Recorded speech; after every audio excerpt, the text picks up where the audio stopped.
حضرت ابو کبشہ عمرو بن سعد الانماری رضی اللہ تعالیٰ عنہ سے روایت ہے کہ انہوں نے رسول اللہ صلی اللہ علیہ وسلم کو فرماتے ہوئے سنا کہ میں 3 باتوں پر قسم کھاتا ہوں اور ایک بات تمہیں بتاتا ہوں، اسے یاد رکھو کہ کسی بندے کا مال صدقہ کرنے سے کم نہیں ہوتا، اور جس پر ظلم کیا جائے وہ اس پہ صبر کرے تو اللہ تعالیٰ ضرور اس کی عزت میں اضافہ فرماتا ہے، اور جو شخص مانگنے کا دروازہ کھولتا ہے تو اللہ تعالیٰ اس پر فقر اور محتاجی کا دروازہ کھول دیتا ہے۔ اور ایک بات میں تمہیں بتاتا ہوں، پس اسے یاد رکھو، دنیا میں 4 قسم کے لوگ ہیں۔ ایک وہ بندہ جسے اللہ نے مال اور علم عطا کیا، پھر وہ ان کے بارے میں اللہ سے ڈرتا ہے اور رشتہ داروں سے حسن سلوک کرتا ہے، اور ان میں جو اللہ کا حق ہے اسے پہچانتا ہے، اور یہ شخص جنت کے سب سے افضل درجوں میں ہوگا، بہت اونچا۔ اور وہ بندہ جسے اللہ نے علم تو دیا مگر مال نہیں دیا، بس وہ سچی نیت رکھتا ہے اور کہتا ہے اگر میرے پاس مال ہوتا تو یقیناً میں بھی فلاں آدمی کی طرح عمل کرتا، اور فلاں سے مراد اس کی اوپر والی کیٹیگری ہے کہ جس شخص کو اللہ نے مال اور علم دونوں دیے، بس اس کی نیت یہ ہے تو اس کا اور پہلے شخص کا اجر برابر ہے، وہ بھی درجوں کے اعتبار سے قیامت کے دن بلند ترین درجوں میں ہوگا۔ اور وہ بندہ جسے اللہ نے مال دیا اور علم نہیں دیا، بس وہ بغیر علم کے اندھا دھند طریقے سے خرچ کرتا ہے، اس کے بارے میں نہ اپنے رب سے ڈرتا ہے، نہ رشتہ داروں کے حقوق ادا کرتا ہے، اور نہ اللہ کا کوئی حق اس میں پہچانتا ہے، نہ اللہ کا حق دیتا نہ بندوں کا، تو یہ سب سے بدترین منزلت پر ہے۔ اور وہ بندہ نہیں عطا کیا اس کو اللہ نے مال اور نہ علم، تو وہ کہتا ہے اگر میرے پاس مال ہوتا تو یقیناً میں بھی فلاں آدمی کی طرح عمل کرتا، اور فلاں سے مراد اس کی اوپر والی کیٹیگری ہے جو اپنا مال بے انتظامی سے اندھا دھند خرچ کر رہا ہے، بس اس کی نیت یہ ہے تو ان دونوں کا بوجھ برابر ہے۔ اب آپ یہاں دیکھیے کہ آپ صلی اللہ علیہ وسلم نے ساری دنیا کے لوگوں کو 4 حصوں میں بانٹ دیا۔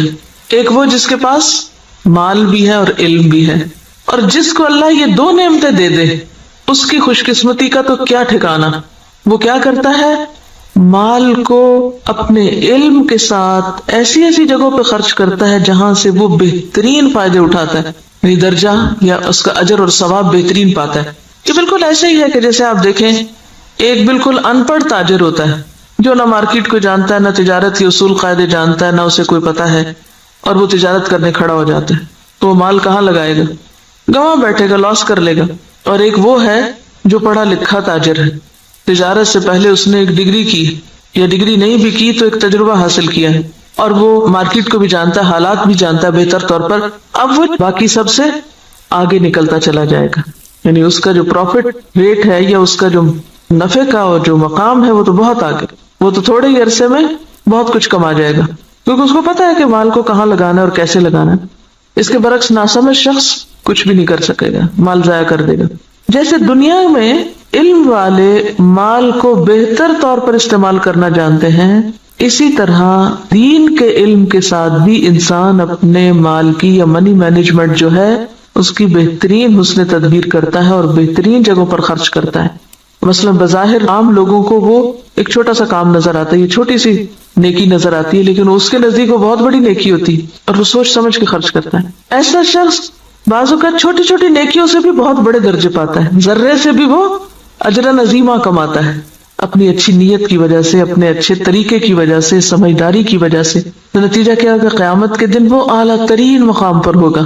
ایک دوسرا شخص ہے، اس کے پاس مال کوئی نہیں لیکن علم ہے، اس علم کی بنا پر وہ یہ سوچ رکھتا ہے کہ اگر کبھی میرے پاس بھی مال آیا تو میں بھی فلاں کی طرح، اس کو آئیڈیالائز کر رہا ہے، فلاں کی طرح نیکی کے کام کروں گا، اور یہ اس کی سچی نیت ہے۔ تو نیت کہتے ہیں پکے ارادے کو، نیت خوش خیالی کو نہیں کہتے، یا کسی خوش فہمی کا نام نیت نہیں ہوتا۔ ہم عام طور پر نیت کس کو قرار دیتے ہیں، بس ایک خیال آ جانا، وہ بڑی اچھی نیت ہے، اور تھوڑی دیر کے لیے خوش ہو جانا اپنی نیت سے۔ نہیں، نیت محض خیال نہیں، نیت کیا ہے، پکا ارادہ، سچا عزم۔ دنیا ادھر کی ادھر ہو جائے اور وہ شخص نہ بدلے، اس کی نیت نہ پھرے، اس کے ارادے نہ بدلیں، حالات کچھ بھی ہو اس کے ارادے نہ بدلیں۔ ہمارا عام طور پہ کیا حال ہوتا ہے، جب ہم اللہ سے راضی ہوتے ہیں تو اللہ کی راہ میں بہت کچھ خرچ کرنا چاہتے ہیں، نیکی بھی بڑی کرنا چاہتے ہیں، جب اللہ سے ناراض ہوتے ہیں پھر کیا کرتے ہیں؟ کسی بندے سے ہم راضی ہوتے ہیں تو اس پہ خوب لوٹاتے ہیں، اور جب اگر اس بندے سے ناراض ہو جائے تو پھر ہم اس کو کیا دیتے ہیں؟ پھر اس کو آگ کر دیتے ہیں. ایسا ہی ہے نا. تو یہ سچی نیت ہے، پکا ارادہ نیکی کرنے کا نہیں. پکے ارادے والا کون ہوتا ہے؟ جو کسی کی تعریف، تنقید، حالات کے اچھے یا برے ہونے سے کوئی اثر قبول نہ کرے. جو اس نے نیکی کا ارادہ کیا تھا، ٹھانا تھا، وہ اس پہ جمع رہے کہ میں کسی کی باتوں میں آ کر اپنا کام چھوڑ دوں، کسی کے بہلانے سے، کسی اور دنیا کے حقیر فائدے کی خاطر میں اپنے مشن کو قربان کر دوں. نہیں، وہ احمق و بیوقوف شخص نہیں ہے کہ ایک ہوا کے جھونکے سے ادھر کو اڑ جائے اور دوسرا آیا تو ادھر اڑ جائے. وہ جم کے رہتا ہے اپنے مشن میں، اپنے سوچ میں، اپنے نیکی کا جو ارادہ اس نے کیا اس کو کوئی چیز متزلزل نہیں کرتی. ہمارا حال دیکھیں نا، ہم کئی دفعہ مال خرچ کرنے کا سوچتے ہیں، پھر تھوڑی دیر میں شیطان آ جاتا ہے اور وہ کیا کرتا ہے؟ نیت خراب کر دیتا. ہوتا ہے نا ایسے کہ نہیں ہوتا کبھی آپ کے ساتھ؟ یہ سچی نیت کوئی نہیں ہوتی. سچی نیت تو وہ ہوتی ہے کہ بس آپ نے کر لی اور اب دنیا ادھر کی ادھر ہو جائے اور آپ نے کرنا ہی کرنا ہے. ایسی نیت اگر کسی کی ہے اور مال نہیں بھی تو اللہ تو نیتوں کو جانتا ہے نا.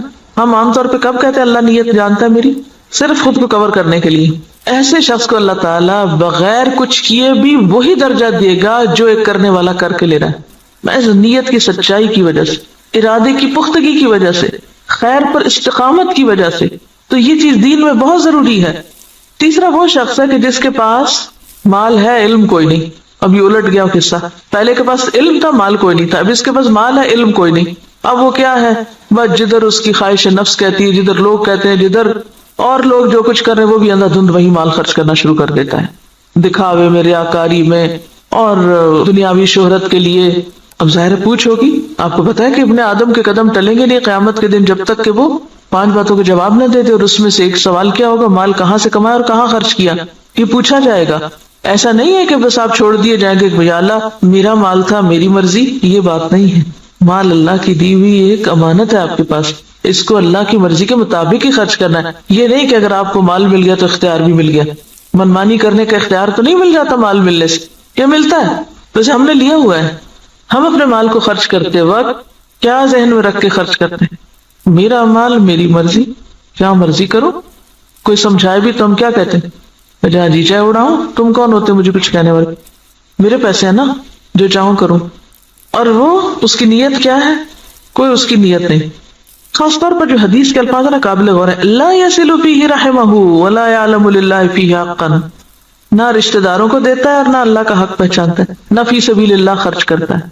یہ مالدار شخص قیامت کے دن سب سے بدترین جگہ پر ہوگا کہ جس کو اللہ نے دنیا میں مال تو دیا لیکن اس کے بس کوئی سمجھ نہیں ہے کہ اس نے اس کے ساتھ کرنا کیا ہے. اور چوتھا وہ ہے بدقسمت کہ جس کے پاس ہے بھی کچھ نہیں ہاتھ میں لیکن آئیڈیالائز اس کو کرتا ہے. یہ اس تیسرے شخص کو کہ جو غلط جگہوں پہ مال خرچ کر رہا ہے. عام طور پر ہم لوگ کس کی پیروی کرنا چاہتے ہیں؟ اس شخص کی جس کے پاس مال ہے اور وہ نیکی کے راستے میں خرچ کرتا ہے، یا اس کی جس کے پاس مال ہے اور وہ دکھاووں کے لیے خرچ کرتا ہے؟ انڈیا کا کوئی امیر ترین شخص اور وہ کہتا ہے کہ میں کھانا تو 2 وقت کا کھاؤں گا، لیکن اگر کوئی شخص اعلیٰ تعلیم حاصل کرنے کے لیے وظیفہ چاہے تو اپنے مال میں سے اس پہ خرچ کروں گا. تو یہ ایک ایسی مثال ہے نا کہ اس کے پاس ہے بہت کچھ لیکن وہ صرف ذاتی عیاشی میں نہیں اڑا رہا، وہ اعلیٰ مقاصد میں خرچ کر رہا ہے. اور لوگوں کے لیے ایک مثال یہ بھی، اور ایک وہ شخص ہے کہ جس کے پاس ہے اور وہ محض خواہشات کی تکمیل میں اور ذاتی خوشی میں خرچ کر رہا ہے. تو نتیجہ کیا ہے؟ باقی لوگ بھی اس کو آئیڈیالائز کر رہے ہیں اور وہی کچھ کر رہے ہیں. آج آپ دیکھیں کہ ہمارے معاشرے میں جس طرح نمود و نمائش ہو گئی ہے یا اس کے مظاہر جو نظر آتے ہیں، اس کے پیچھے کیا چیز ہے؟ فضول خرچی کے پیچھے کیا نفسیات ہوتی؟ دکھاوا اور نمود و نمائش کے پیچھے کیا ذاتی بڑائی کا جذبہ کہ لوگ مجھے بڑا مان لیں. تو قیامت کے دن ایسا شخص کہاں ہوگا؟ اخبث المنازل، اسفل سافلین، وہ سب سے نیچے ہوگا کیونکہ اس نے اللہ کی نعمت کا غلط استعمال کیا. تو ہم سب کے لیے کیا ضروری ہے کہ ہم اپنے اپنے طریقوں کا جائزہ لیں. کوئی پیسہ خرچ کرنے سے پہلے ذرا رک جائیں اور سوچیں کہاں دے رہے ہیں، کس کو دے رہے ہیں، کیوں دے رہے ہیں، کیا مقصد ہے، کیا نیت ہے، کیا ارادہ ہے. اور اگر مقاصد چھوٹے چھوٹے ہیں، صرف دنیا سامنے ہے تو چھوٹا دل ہے اور چھوٹی جزا ہے. اور اگر دل بڑا ہے، مقاصد بڑے ہیں تو ذات سے بھی کاٹ لیں گے، اپنے آرام سے بھی کاٹ لیں گے اور بڑی جگہ پر انویسٹ کریں گے. صرف زبان کے ذائقے پر ہی خرچ کرتے چلے جانا، صرف دل کے سکون میں لباس پر ہی خرچ کرتے چلے جانا، صرف اپنی ذات ہی کو یا اپنے ہی آرام کو دیکھتے چلے جانا، اور دین کے اور اعلیٰ ترین مقاصد کو بھول جانا تو دنیا میں بھی مسلمانوں کو کس سے دوچار کر رہا ہے. اب دیکھیے ہم نے بہت اس پر پہلے بھی بات کی تھی کہ ترقی یافتہ قومیں آپ کو پتا 40% تک ٹیکس ہوتا ہے ان کا, 40 بازو کا 60% بھی ٹیکس ہوتا ہے. کہ آپ نے 100 روپیہ کمایا 60 روپے دے دیجئے گورنمنٹ کو, وہ آپ کے لیے سڑکیں بنائے, اسپتال بنائے, ریسرچ سینٹر قائم کرے تاکہ قوم ترقی کرے. ہمارا کیا حال ہوتا ہے کہ ہم جتنا بھی کمائیں وہ سارے کا سارا پلٹ کر اپنی جیب میں ڈالیں. گھر ہمارا محل ہو, سڑک اور گلی چاہے ہماری ٹوٹی پھوٹی ہو. اسی وجہ سے ہم اس حال میں ہیں کہ ہم بڑے مقاصد میں خرچ نہیں کر سکتے, اپنی ذات کے لیے اور اپنے ہی لیے اور پھر اپنے اوپر خرچ کرنے کے لیے ایسے ایسے طریقے اختیار کرتے ہیں کہ جس سے اجتماعی فائدہ پیچھے چلا جاتا ہے. اب دیکھیے کہ ایک قطرہ جب دریا میں ملتا ہے تو کیا ہو جاتا ہے, وہ کیا کہلاتا ہے, دریا کہلاتا ہے. اور جب وہ صرف قطرہ رہتا ہے تو وہ اپنی انفرادیت بھی کھو دیتا ہے, اپنی آئیڈینٹی بھی ختم کر دیتا ہے. اگر ہم صرف اپنی ذات کو نمایاں کرتے رہے تو ختم ہو کے رہ جائیں گے.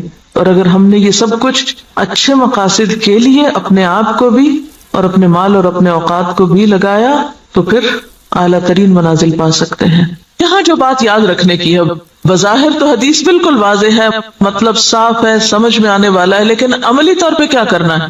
ہر شخص اپنے اوپر کچھ نہ کچھ صدقہ لازم کرے, کچھ نہ کچھ کسی کو ضرور دے, چھوٹا ہو یا بڑا, اور دے کے تجربہ کرے کہ یہ بات کس قدر سچی ہے. آپ دے کمی نہیں ہوگی, اس سے زیادہ آئے گا. نمبر 2, سوچے کس نے آپ پر کوئی ظلم یا زیادتی کی. نہیں یاد آ رہا تو ذرا غور سے یہ ذرا ذہن پہ زور ڈالیں. میرا نہیں خیال زور ڈالنے کی ضرورت, ایسی باتیں تو ہمیں ہر وقت یاد رہتی. کس نے میرے ساتھ کیا زیادتی کی ہوئی, سوچے کس نے میرے ساتھ کیا ظلم کیا اور میں نے اب تک اس کو معاف نہیں کیا.